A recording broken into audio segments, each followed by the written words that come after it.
Sebut saja tentang pejuang Sabah, perwira Sabah, Iman rasa pasti korang kenal dengan nama yang Iman nak sebutkan pada hari ini. Mat Salleh. Siapa yang tak kenal dengan Mat Salleh? Bukan Mat Salleh orang putih tu, tapi Mat Salleh yang Iman nak ceritakan pada hari ini adalah seorang pejuang Sabah yang sangat terkenal dalam penentangannya terhadap penjajah British di Sabah.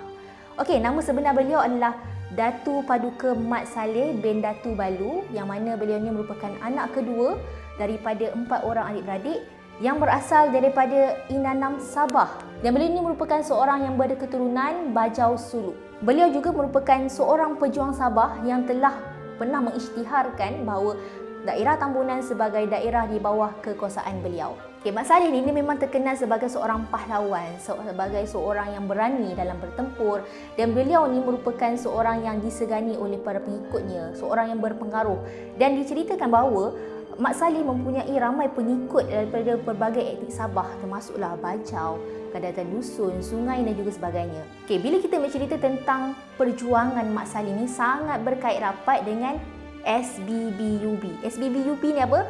SBBUB ni adalah syarikat berpiagam Borneo Utara British. Untuk dalam video kali ini Iman nak sebut mereka ini sebagai syarikat. Okey, syarikat ni pada awalnya mereka masuk ke Sabah adalah untuk memodenkan Sabah.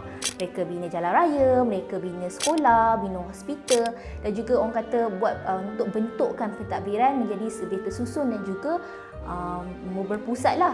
Tapi akhirnya sedikit sebanyak mereka telah menghakis kuasa para pemimpin tempatan. Okey, salah satu faktor kenapa Mat Salleh dia sangat-sangat menentang kepada syarikat ini adalah disebabkan syarikat dia telah mewujudkan satu sistem cukai yang sangat tidak berasas, yang mana mereka telah mengenakan sistem cukai yang sangat tinggi semata-mata bagi orang kata menampung kos laluan kereta api daripada Teluk Berunei sehingga ke Pelabuhan Chowi, dan juga talian telegram daripada Labuan hingga ke Sandakan. Tapi sebelum Mat Salleh ni nak menentang orang kata apa kepada syarikat itu sendiri, dia pergi berunding dulu, bukan suka-suka hati terus melulu. Tapi apabila dia berunding tu saja, syarikat orang kata dengan angkuhnya menolak. Bahkan mereka ini telah pun membuat tangkapan kepada Mat Salleh dan juga beberapa orang pengikut dia lah. Disebabkan orang kata mereka ini telah terlibat dalam kes pembunuhan 2 orang ejen mereka. Tapi Mat Salleh kata mereka tak bersalah, dan akhirnya tentera syarikat ini telah pun orang kata membakar kampung halaman Mat Salleh. Tapi Mat Salleh berjaya melarikan diri pada ketika itulah. Dan akhirnya mereka ni Mat Salleh ni telah diburu, dan syarikat telah orang kata mengumumkan kepada orang ramai, kepada sesiapa saja yang berjaya menangkap Mat Salleh dan juga pengikutnya akan diberikan upah sebanyak $500. Dan inilah orang kata bermulanya macam mana Mat Salleh orang kata menentang secara bersenjata. Okey, pada pemberontakan pertama, syarikat berjaya orang kata tawan kubu Mat Salleh di Sungai Libawan dan juga Sugut. Tapi time tu Mat Salleh berjaya larikan diri.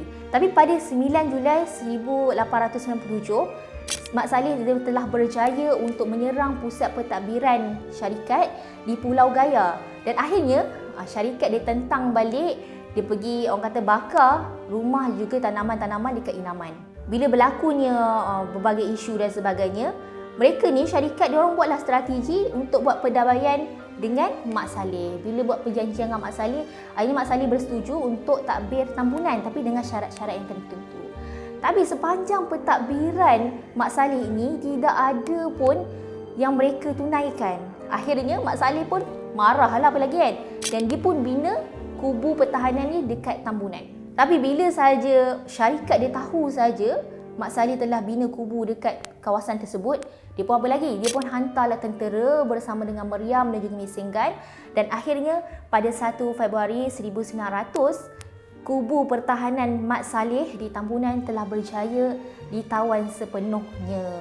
Dan setelah sebuan itu berlaku, hanya berapa orang sahaja yang terselamat dan juga yang lain sudah pun terkorban.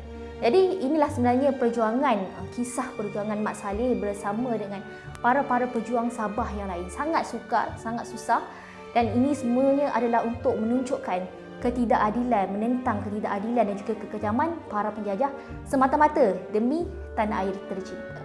Oleh itu, Iman nak ucapkan selamat Hari Malaysia untuk semua warga Malaysia.